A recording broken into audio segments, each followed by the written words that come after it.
Welcome back. I am Cindy Sontlabate here at the Gauteng Network, still at the Thabo Mbeki Library, Khorong Building, UNISA. So now, before we left, we had a question that came from our correspondent, Usheli Mthombeni. I would like her to just take it again so that our guest can also respond to it.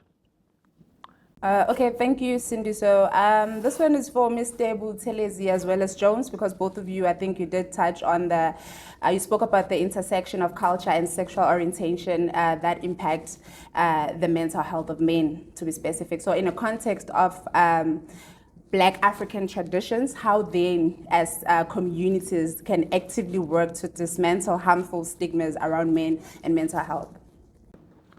Okay, thank you for the question. Just to add on what my brother said, that I think we need to do more awareness. So I think if we can go back to olden days where we have the ndunas, the traditional leaders, maybe if we can engage them, educate them, and make those awareness, I think maybe we can reach the goal where we want to talk about the man, the feelings of a man, how to react, or if there's a situation, and how to speak up as a man. So I think we should go back to those olden days where there's ntunas, there's inkosi, where we'll gather everyone, every man, elokishini or wherever la, we will be comfortable corner and have those kind of talks and education. Unfortunately, our media, it's failing us. The technology, it's failing us as well. Whenever there's a story of a man, of a woman being killed, hashtag justice for Uzbanban. But if it's a man, there's no hashtag for Sorolo or what. But I think we should go back there. Yeah. Thank you so much, Mr. Sorella. Bob Telezi, on that very same question, how do you see that? I think we need to create more platforms that will be engaging or on these issues and to bring awareness. And secondly, we need to love each other. Once we see ourselves with the eyes of love, the question starts when you say, if I see you, who do I see? Yeah. That's the first question. We in our program, we adopted ingoma kaZola sethi, I see God in you. Noma abantu bengathini. So if we can develop a certain eye to say, when I see you, I see God in you. So I will treat you better because I see God in you. So let us create platforms, and secondly, let us change the lenses of seeing each other. Gents, just to throw this one at you, ne? In society, amadoda must be heard. There was that trend and I think it's still a trend on social media. Just to translate, people are just saying men should be heard. They don't deserve happiness and such things. Do you feel as men, we don't deserve happiness at all?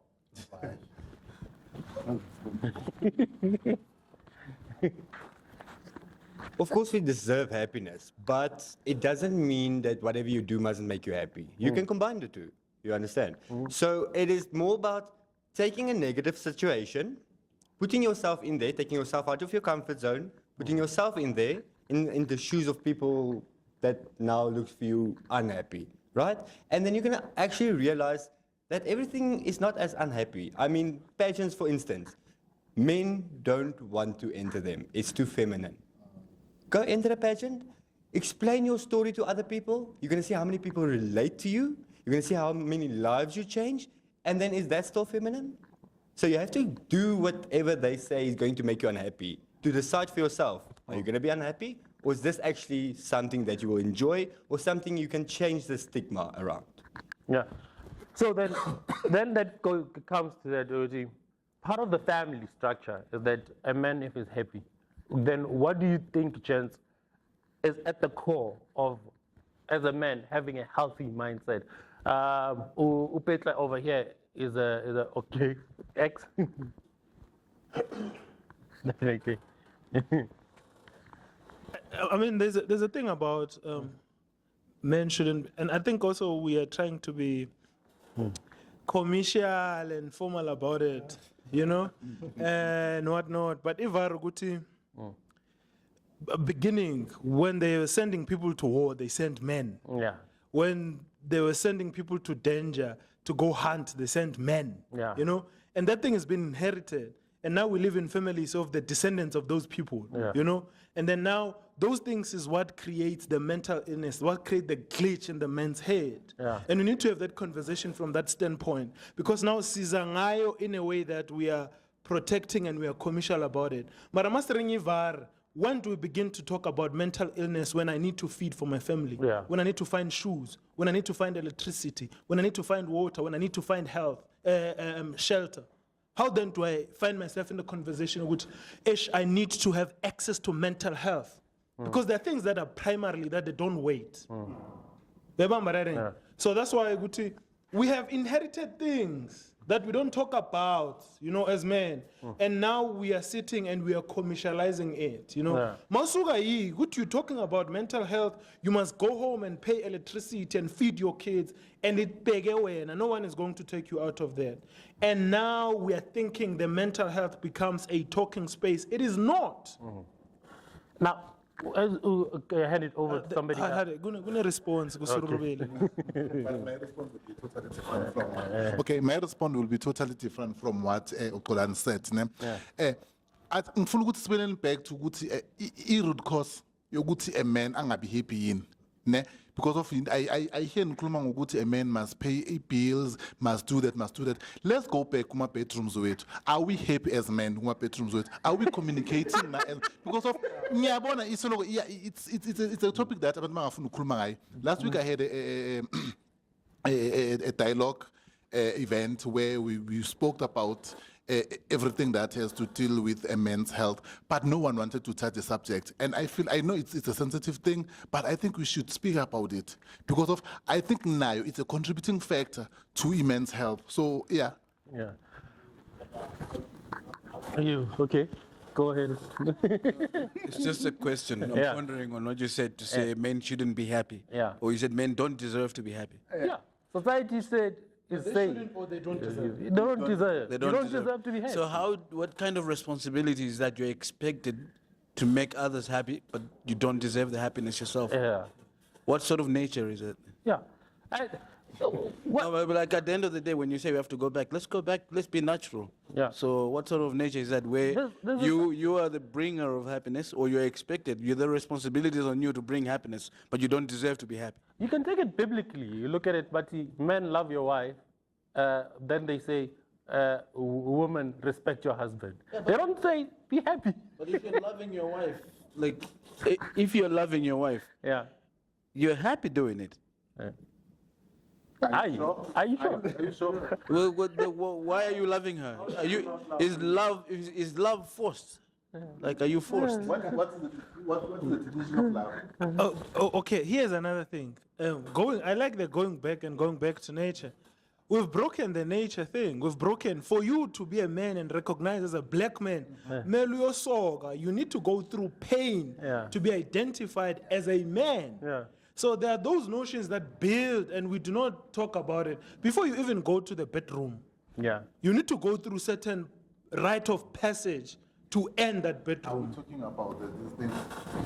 No, we're not talking about it. We're not talking about it because now also there's this confusion and the new way of culture, right? Culture is a way of living. It's just cult. How do we live? Yeah. And culture was built for a certain era. And if it doesn't work for this era, it doesn't work. It's like 10 years ago or 15 years ago, Ugentabeni was a big thing.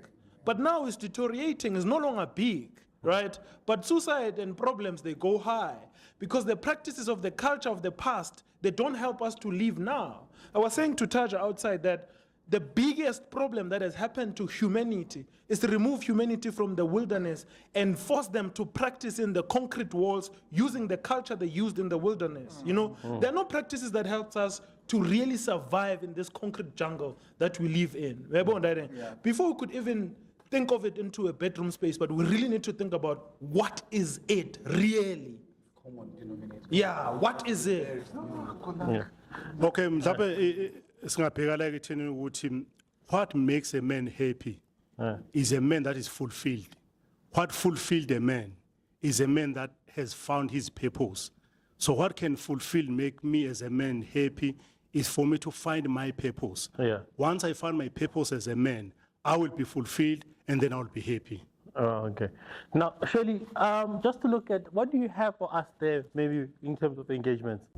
Just to engage more on what Mr. Masilela just said, he just spoke about how manhood is often taught through experiences of pain, right? So I just want to jump to you, Teja, but also just highlight, most of the time in South African cultural practices such as Ndebele, and also Mr. Masilela being a Ndebele man, will jump back. Just through your observation, Mr. Teja, do you have similar cultural practices in Malawi that shape ideas of manhood? If so, how can you then compare, and what impact do they have on men's mental health and emotional expression? Perhaps an example when you say Ndebele, like what exactly? Going to initiation school, like Mr. Masilela just said that young men are often taught manhood through pain. So you go there during winter and you are not fully dressed. You have one blanket. You wake up like 4 a.m. in the morning. You go to the river to take a bath in the cold, and also they. Am I allowed to? Yes. I'm a developed woman, so I don't know if I should say it. Yes, and then you have to go through that pain without medical care. And yes, so that's the kind of pain that we're talking about. So I think also when we speak about Indoda Aikali, it starts there as well, that you need to take the pain as a man, basically. So what's your take on that? Do you have similar cultural practices in Malawi? Absolutely, yes, we do. So with Malawi, like South Africa, we have different, I don't want to call them tribes, but for the lack of a better word, different peoples. Yeah, so say, for example, among the Yao, who are found by the lake shore of Malawi, the southern tip of Malawi, they have very, very well-pronounced initiation ceremonies, where when you're coming of age as a boy, you go into what they call jando. And I can't tell you what jando is exactly because I've never been there. I'm from a different land within Malawi. But it's basically, so they do the practice of circumcision. That's where you get circumcised. So circumcision for them was a mark to say now you're no longer a boy, you're growing, you're becoming a man. Because now your organ can produce something that can get a woman pregnant. So that's where they learn these things. But if you look at, I am Tumbuka from the north of Malawi. We have what we call primogeniture, which is the responsibility of the firstborn, if the firstborn is a son. If it's not a son, if it's a girl, the very first child who is a male is the one who assumes the responsibility from the father, from the grandfather. So it goes to son, to grandfather, like that. And one of the things is, like I grew up with my grandfather, and in a very, very archaic way, in a proper Malawian Tumbuka village, where you have your heart here and the other heart is next, and the other one is next. So you're your brother's keeper. Things like cheating are not going to happen. You take a woman, everybody can see, oh, they've gone in there, you know? Yeah. Peter. Sure. I'm a bit against this going back to this initiation school.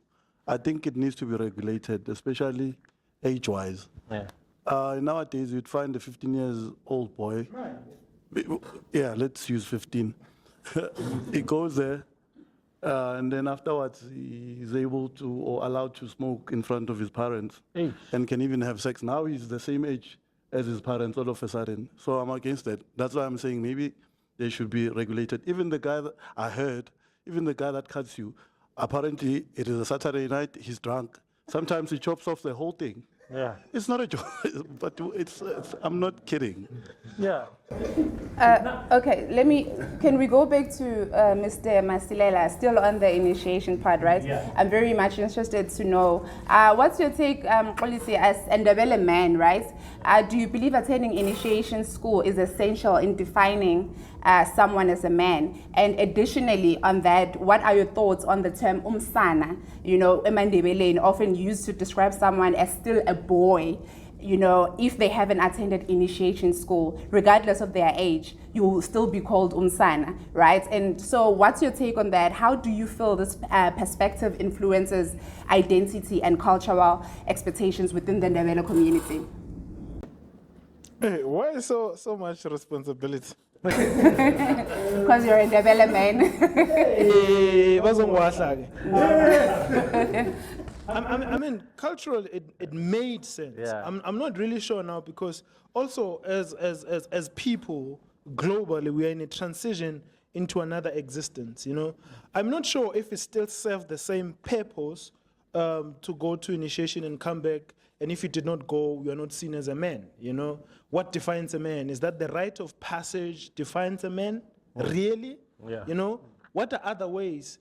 What do we see in a man to say this is a man? You know, Hans Peter said, 15-year-old boy cannot come back and say, I'm a man now, you know? There's also wisdom, experience that a man, a boy needs to go through to earn the status of being a man, you know? I think also culturally in the past, it was done right at some point, but we are living in a noodles time, you know?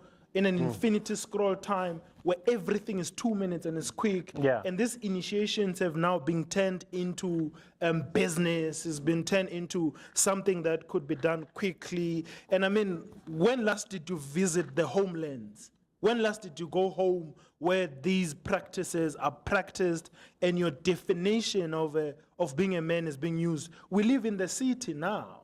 You know, we live in the city, we visit homelands once a year or twice, or maybe once in 3 years if somebody has passed on. So I don't think that measure works in our existence. Yeah. But in the past, it used to be a very important measure to measure men into existence.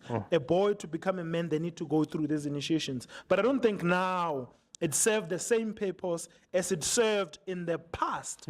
We could look at it, it's deteriorating. I don't think in the next 10 years initiation will be so important, especially traditional. Medical, yeah, because it's being pumped to and everyone can participate in the medical circumcision, but the traditional, you go well, I mean, it's deteriorating. Yeah.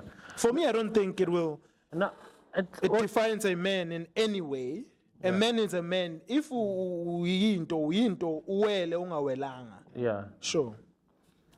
So, I like writing folktales, I said. And Yeah. people ask me, why do you write folktales today? When people are watching, they've got video games, they're on TikTok, and you're writing folktales. Like, sometimes we lose out on knowledge because we ignore the culture.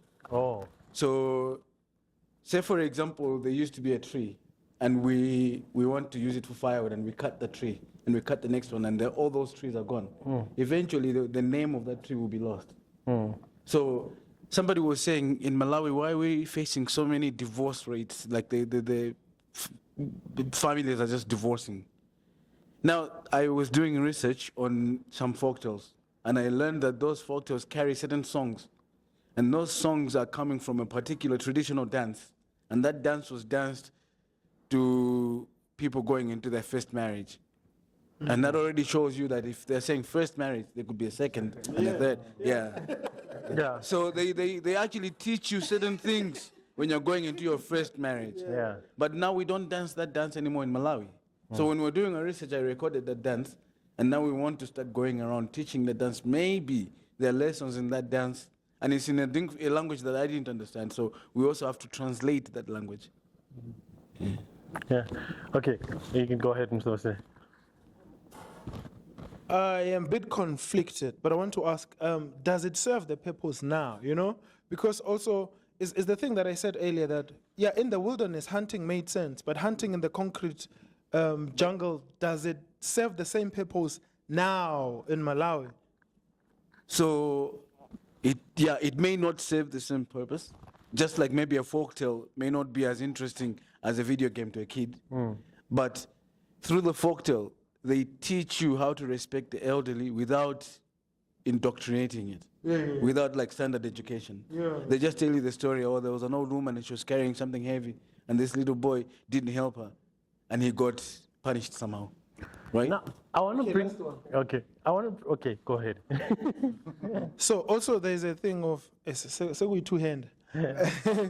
So it's a two-man show, sorry. But also folk tales and tales that were told they had a space, because at some point, the family structure you've spoken about, there will be an old man and an old woman who had lived and collected this wisdom, and maybe before dinner or before supper, these tales would be told to serve a certain purpose. If kids were now coming out of age, or they're growing boobs, or they're seeing hair, pubic hair in their private parts, there's a certain tale that was told to prepare them to the stage they're entering. But now, we live in the infinity scroll. You can scroll, your finger can die, not the scrolling. You know, the scrolling will continue even if you lose your finger. And then those stories become the tales, and this is what they consume more. Then the solution becomes then, how do your folk tales, as an author of these folk tales, live in the infinity scroll and contribute in a different narrative or different construction of a boy child, or any child for that matter, you know? Because as a folktale, as you are saying, it's falling back. Who picks up a book to read, you know? But everyone picks up a phone. How do you write the folktales that can live as a TikTok or as a gamer, like you have explained, you know? So those are my thinkings, and those are things that I'm interested in having at the end of our conversation. Yeah. Now, Adaptation, adaptation. Now, as you guys are speaking, I am thinking of a high school short story. Oh, it's a novel. Things Fall Apart. China Nchembe, story of Okongo, and the relationship that he had with his father, and then later on the relationship that he had with his son. A warrior. His father was an artistic person, and his son was somebody who's not showing that same narrative. So society in the old had structures of telling and preparing young men. But how then do you deal with a situation like Okonko's story, where the generations in between don't see role models in each other in terms of culture, I'm not going to get involved there because Yeah. I don't know much Yeah. about how the initiations happen. My concern is just we are in mental health. So saying that your cultural ways is not working, saying that the new ways are working, you know, where can we find the middle point to make sure that everyone's mental health is still being taken care of? Whether they still believe in the cultural, whether they still believe in what they do now, you know? We all have different beliefs, but how do we support one another is the question we should be asking.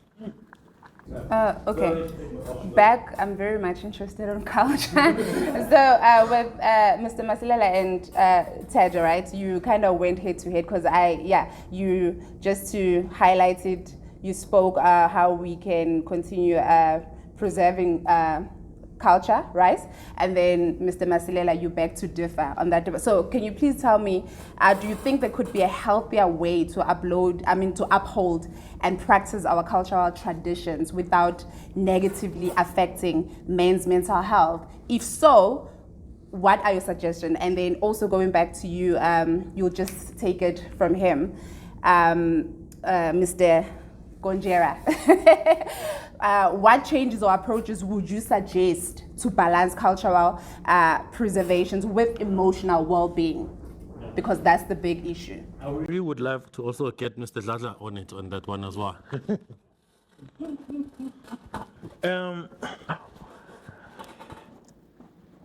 Okay. I'm trying to put it in order so it doesn't sound arrogant when it comes out. So somebody saw a horse for a transport, and somebody saw a horse and turned it into a car at some point, and somebody saw a car and turned it into a flying machine, right? A horse served a purpose that time. A car served its purpose that time. And a flying machine is serving its purpose for that time. But also, these three analogies, I'm using this transport as analogy, they had a distance. A horse cannot go as further as a car. A car cannot go as further as a flying machine, right? So traditionally, it needs to evolve into something as we evolve as people. Okay. So that's the adaptation I'm talking about. You know, when we look at our culture, I'm not saying we must reject it, but we must be honest with it that it doesn't serve that purpose anymore now. But how then do we adapt this horse into a car so we could move from one point to the next. I think also we dwell so much as people into what has worked for so long, but it doesn't work anymore. How then do we adapt it into a new mode of existence? So I think that's how we could find ways to negotiate and find ways to move forward. And also the glitch becomes a mental illness in our heads because we are repeating this thing that doesn't move. You know, as a man, you are sitting with this woman who doesn't even see you, doesn't even hear you. You are leading a family that is dismantled, the family that does not even respect. You're repeating same things that don't move you anywhere. And that's when we find ourselves locked and chained in this anger, you know, because also these things, they don't come from nothing. It's a pain that nobody takes care of it. And if that pain is not taken care of, it becomes anger. And when that anger is not taken care of, it becomes violent to you or anyone around you. Yeah. You know? So we need to be very clear that these things, some of them, they don't serve us anymore. And we need to accept and maybe shape them differently to find the future or find a way to travel to the future where we want to go to. Because mental health is a serious thing in this world, not even in South Africa only. Yeah. Mr. Taja? Oh, Taja. So yes, I agree very much in terms of adaptation, because even nature adapts. We see it in nature, evolution, and all those things. But what my point is this: let me go back to the very idea of divorce. Say, for example, this song that used to be sung in 1800s. Say it had a message directly to the man. If this happens in your marriage, do this. It might help you. Culturally, there are songs in Malawi. Let's say, for example, a song like "Kapirire kunkaiweko." So you sing it to the bride. "Kapirire kunkaiweko," meaning persevere. You're going to get married. There where you're going, you're leaving your village, you're going to a husband's village. Persevere. There will be kids there that are naughty. Just take it in. You know. So now you're telling this woman this. And these are the songs you're teaching them culturally. But let's flip it. Come to what Kolisi is saying. We're in this modern day and age where the man has been taught you're going to take care of your wife. But now he's at UNISA, and the wife also went to UNISA. She doesn't need to be taken care of the way he was taught. Yeah, you know. Yeah. So that song, in this case, is not going to be relevant. Yeah. That's when you adapt that song. Use the same song, but adapt, give him a new message. Yeah. Just to bring in Mr. Mtili too, but I really want to take to. I think there's one thing that you need to understand as human beings. When you come to building a family or building anything, we need three things. We need wisdom, we need understanding, we need knowledge. Okay. Let us break it down. What is knowledge? Is information. What is understanding? Is information that we need to comprehend. Yeah. And what is wisdom? Is the application of the information that we have understood. Yeah. So which means if I'm building my career, what do I need? Information. If I'm getting to marriage, what do I need? I need information. How to succeed in marriage? What does marriage mean? And having that information, understand it, the application of it, we call it wisdom. Yeah. So all we need in everything that we need to build is these three things. So once we have these three things and we'll be able to apply it. Secondly, you cannot go forward while looking back. No matter what we do, we want to move forward, but there are things that we want to hold on to. No, it as we are saying, my brother, is no more saving us. Let me make the art industry. They are able to adapt to the new generation. Let me make this guy that he's a Zulu guy. He took Maskandi to Amapiano. So his adaptation, he never left the Zulu culture, none. He brought it into the new generation. So the question, we are moving forward. We are moving to the future. Okay, what I have, who am I? How will it adapt? Because change, we cannot stop change. Change is continuing. So we need to learn on adapting to the new things. So how do we adapt? Three things that we need, as I've mentioned, then we will be able to adapt. Mr. Dladla. How do we adapt? You've been calling my name, eh? Putting me on the spot here. Yeah, we need to adapt, but manje, we have a huge problem, which is social media. Yeah. Which I think can give a person a wrong perspective about life. Yeah. Now you get a girl obukele Instagram who thinks that after getting married you must pick her up or lift her up, put roses on the bed. I don't know who will wash the blankets afterwards. You understand what I mean? Yeah. So if maybe social media, because we live in now, it's the now thing. If it can be positive, I think it would be easy to adapt. But the things we're seeing, Now, before I move away from you, Mr. Jaja, one thing for me, you are in a profession as a comedian, and comedians are generally people society has associated with joliness, excitement, but I really would love to get a context of is that another pressure as you for umuntu we-IT to sense to be able to make people happy even when you're internally in turmoil? what's nice about it is that you can actually turn your pain into laughter or a lesson for someone else. Yeah. In my case, when I went to court, I joke about it now because she was told that she has to pay maintenance, which in our language, imali ekolo. So for the first time, imali ekolo, iyekolweni le right. Yeah. Yeah, so that's how. So, yeah, it's not easy because people can tell when you're on stage and you're not happy or you're going through shit. So when you're on stage, you need to enjoy so the energy can feed off. So, yeah, we just turn whatever is said. If there's a funeral at home, something will go wrong. You just jot it down and you turn it into something funny. Yeah, sure. So it's always content. Yeah, always. even in hard times. Yeah. Yeah, you do on my next show. Taja, I'm on to you. Now, so now, gents, we've had this conversation. Ne? I don't know about you, but you got into an argument in a match, the strategy. I was shy. Over, uyakhala, or you're crying all the way home. And then when you get home, hey, proper spanking. Why did you allow him to beat you up? Go back. Go fight him. You are a man. You must fight your own battles. There's no sensitivity that isn't that a way of creating these violent men, looking at gender-based violence and so forth. That it seems like from an early age, some men are not allowed to walk away from conflict. Okay, I'll start with Kivan. All right. Give the angry one the mic first. Give the angry one the mic first. There is misconception or misunderstanding of things that have been said. Let me look back.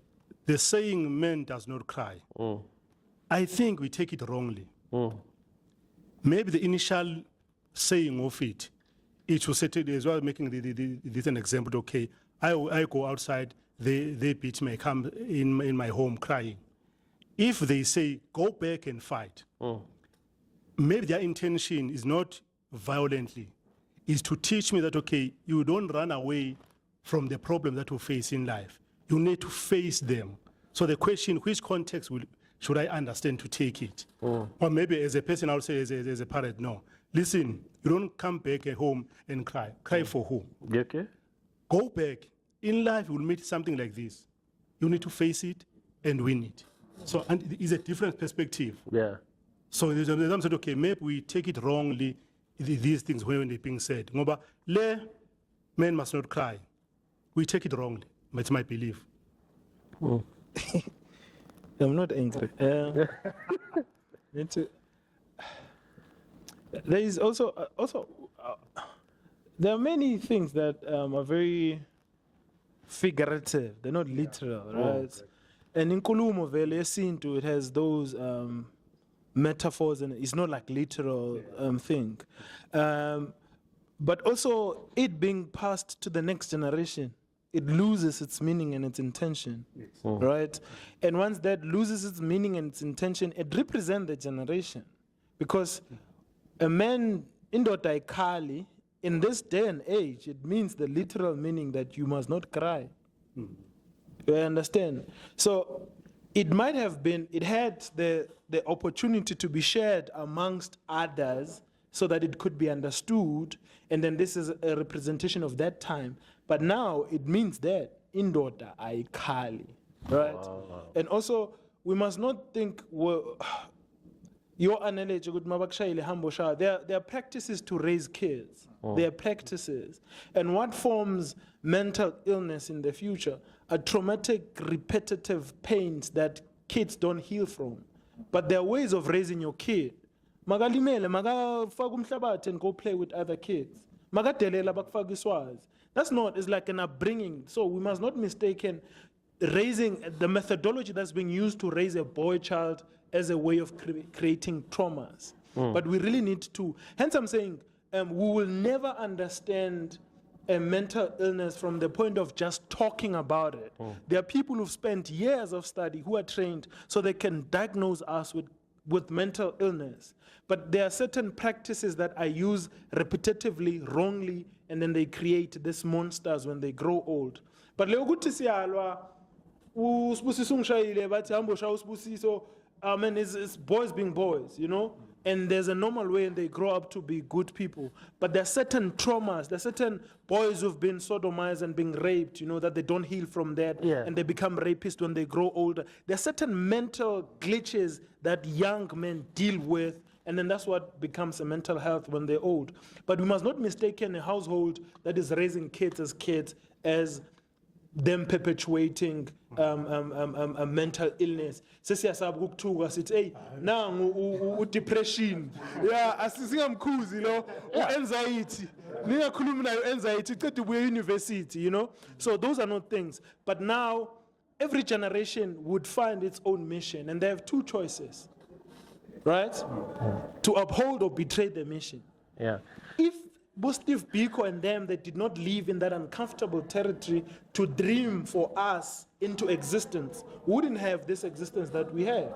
So we are a generation that lives in a space of high numbers of mental health issues. Our dream is to dream the next generation in a healthier existence of a mental health of a man. Yeah. So now our interest is to raise these boys differently, but we're not raising them for now because we are in that generation and the mission is to create the world that has no much of mental health issues. So that's how I'm thinking of it for the future and adaptation of it. Yeah. Giovanni,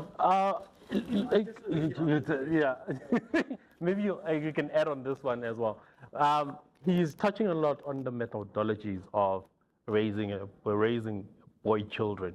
And how you ensure the scarring does not happen mentally, or try to help them learn lessons that will help. But I'm looking at you and the background that you come from. You were telling me that you were from Krugersdorp, and that is probably the most conservative society I know. What are those cultural perspectives as you respond? Okay, so let me just shock you quickly. I'm going to throw both your stories off now. Yeah. Okay.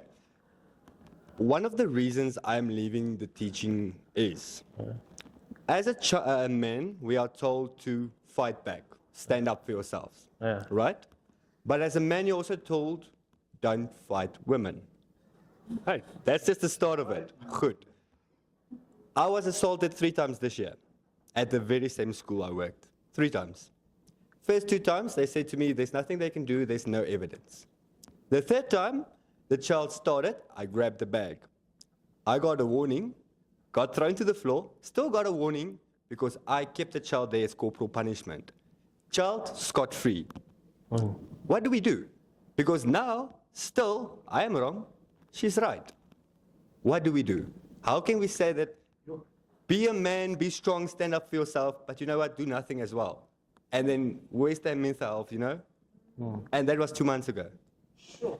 You understand? So that is a difficult situation. We can't just say, yeah, men will stand up for themselves, it will help them. It's not going to, because put yourself in that situation, what would you have done? There's no evidence, now you're trying to keep evidence, now you get a warning because you're keeping her there as corporal punishment, she's not wanting to be in that area. That's corporal punishment. You see, that is now not affecting just our mental health. It's affecting your reputation. It's affecting your entire career. That's why I'm leaving, because I said, this is now the picture the kids are getting. What are they going to do in 5 years' time? I'm not going to stay and find out. You understand? I'd quit that job too, hey? Now, as we draw to a close, I want to just get maybe a last bite from Shirley, if there's still any, maybe another one question there. But maybe let me put it like this: we are here perhaps in the Thabo Mbeki Library today. Somebody who's been married to his wife. Yes, he did have a son who's passed on, but necessarily between him and his wife, from my knowledge, I know that they did not have any children. In most circles, they're like, yeah, he was a great man, but he's not leaving anything because he doesn't have children. If a man decides, especially in the African context, that, well, I'm fine, I love my wife, and then there's this societal pressures to say, hey, yeah, sharp, you're a man. You also need to have your own little bambino, your own DNA running around. Yeah, Mr. Masile.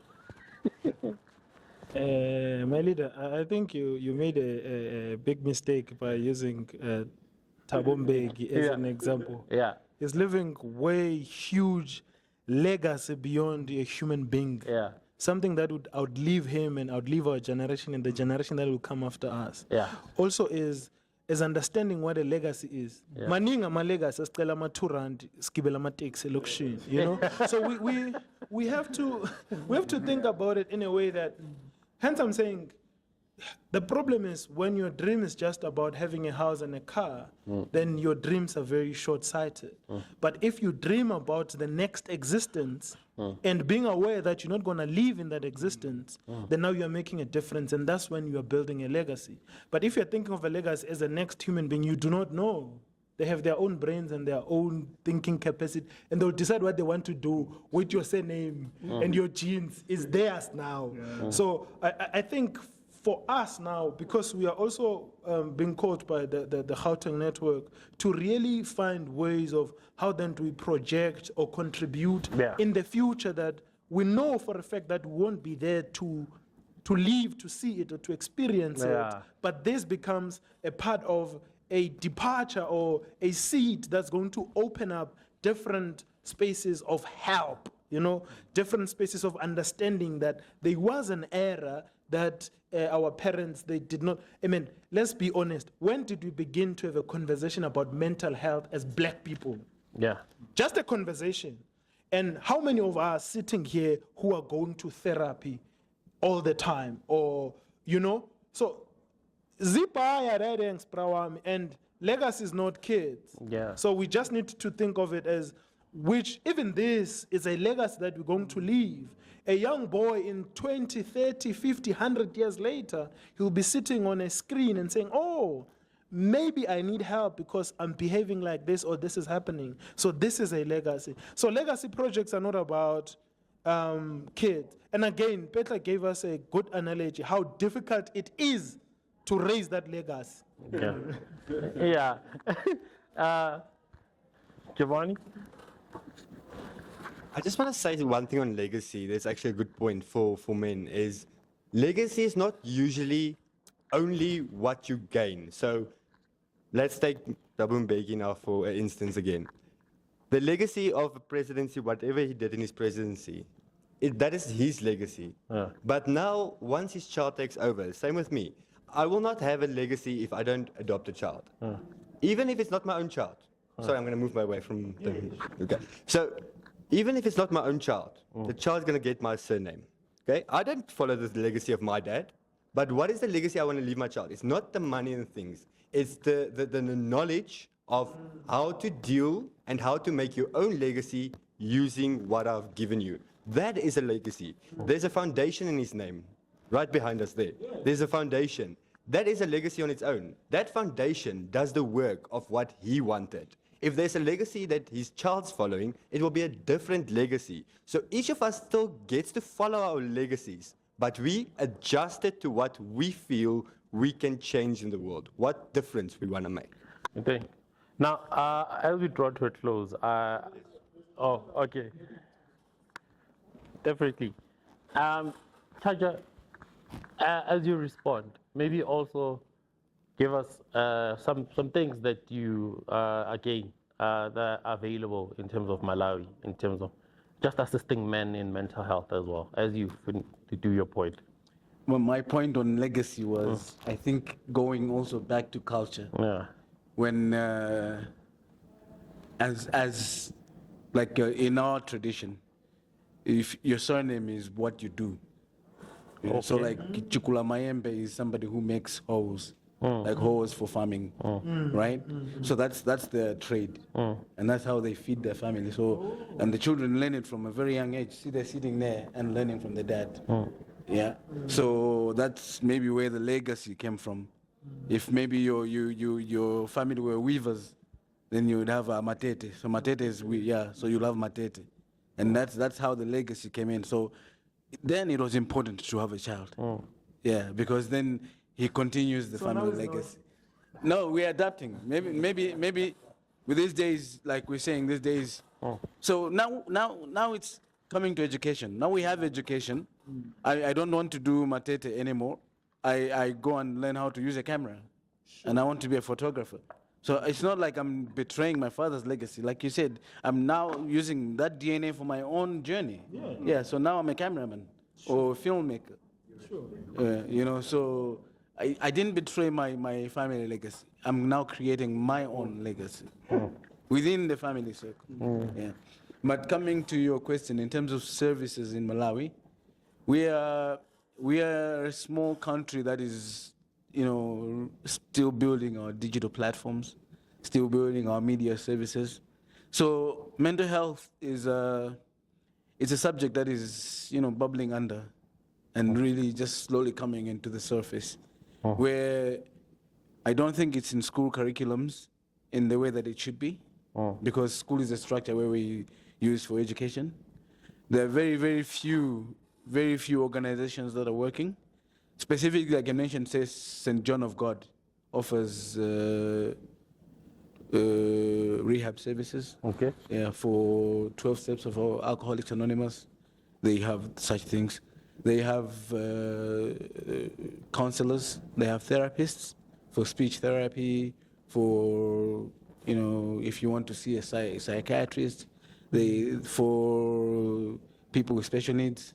So and Malawi government has now embraced the special needs education. They've developed one which is specific for Malawi. They did the KAP, the knowledge, attitudes, and practices. They did the baseline surveys. I participated in some of the surveys as well, in terms of from an education perspective. And and we have now a bit more. There used to be 1 or 2 or 3, but now we have a bit more individuals practicing with their own private practices also, in terms of seeing people with mental health problems and things like that. Yeah. Mr. Stura, to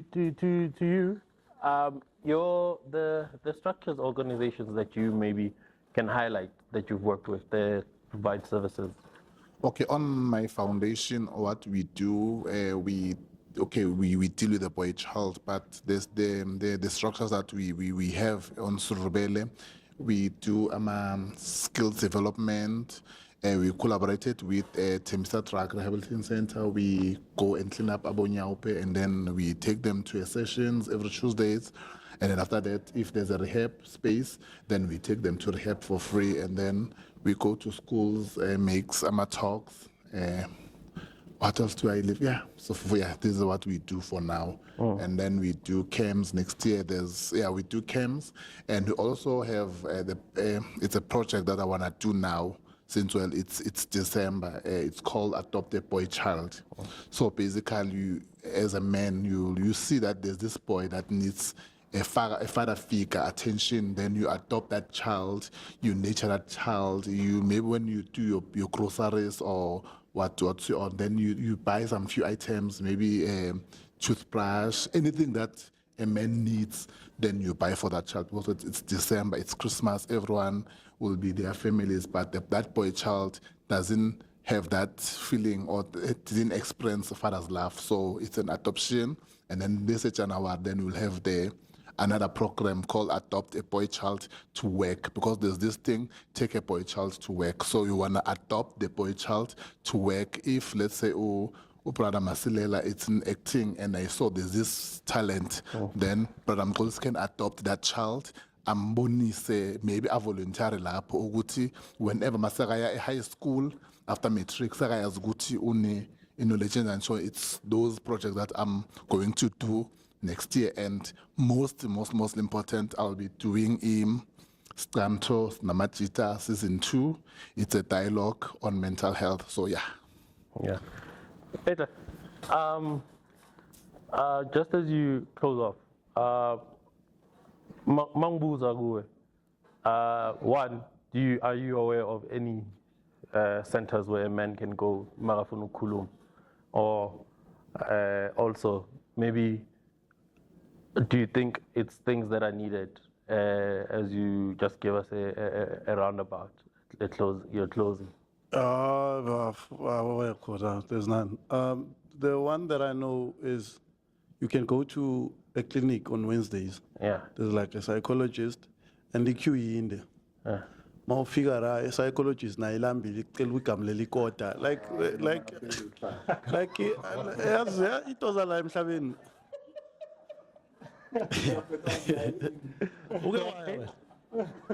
So I think we need to create one. Being here today, actually, I think these guys are very smart, yabo. So I think we hlanganisa something, man. Yeah. And they hlala na fair, Yeah. hlale tuzana except for Oh. umzala wale. Yeah, but So is it? Yeah, I just think we need to just see creative, you know. Let's not segelen wifuna asizenzeleni. Yeah. And another, I'm out in Sky City on Friday, doing comedy, and on the 6th of December, Rewind in Tembisa, and if free. So I decided today, ukuthi ngoba la show are free, way too. Ngizobhala emaphosteni ukuthi can you bring maybe a roll on waiver slab or because awubhadalanga mus. So rather thenga ikhole and then we donate to an NGO for intwana, because uyabona la hlale kudonate ama pets njalo and angazi bashoda kanjani ngama pets 10 rand pet.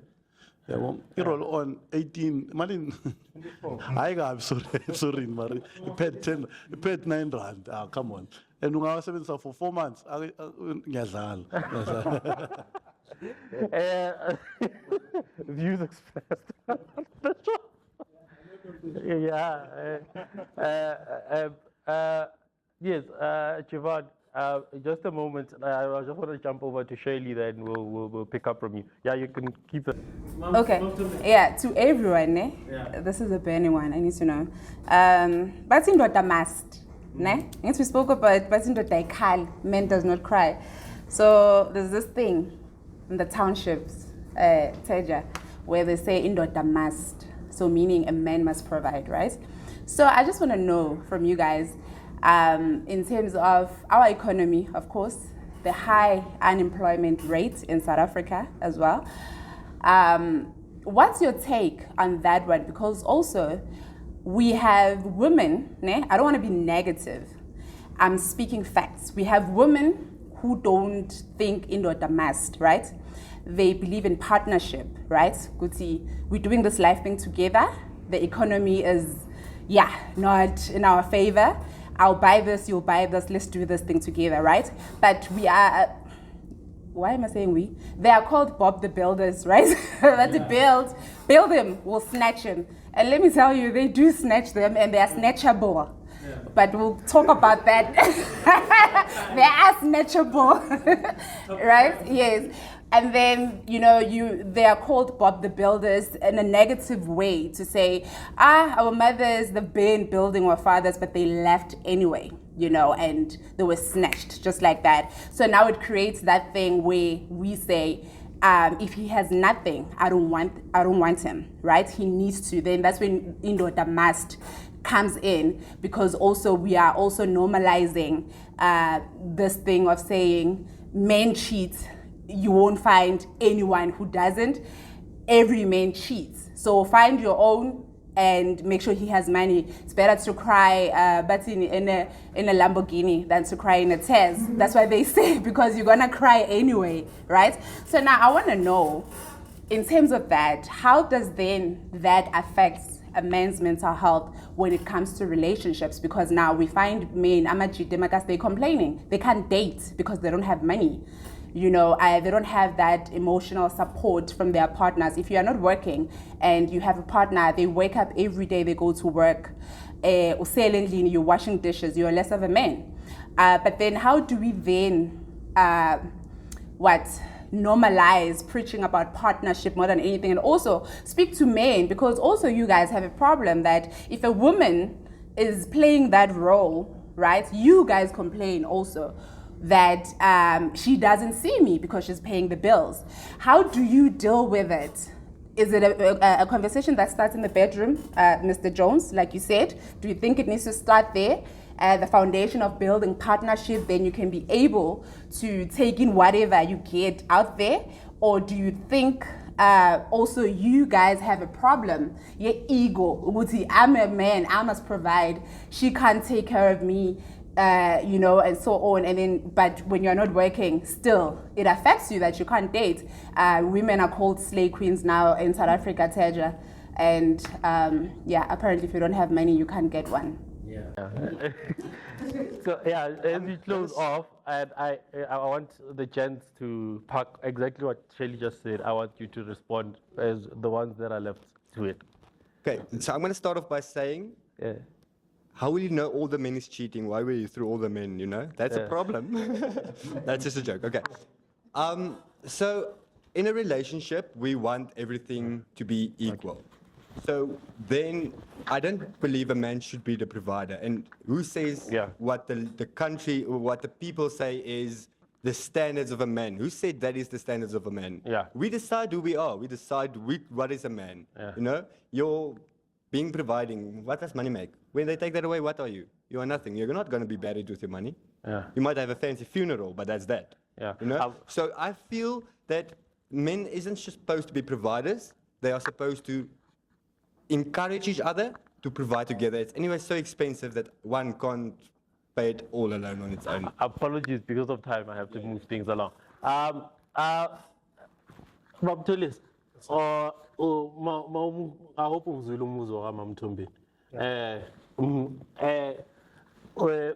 As ubaba, sometimes uba naye umuntu osimame bese uphenduka uBob the Builder bese uyamshiya maso right, or makuthi uyobheka izinto then ufila ngathi ukuthathela ubudoda bakho.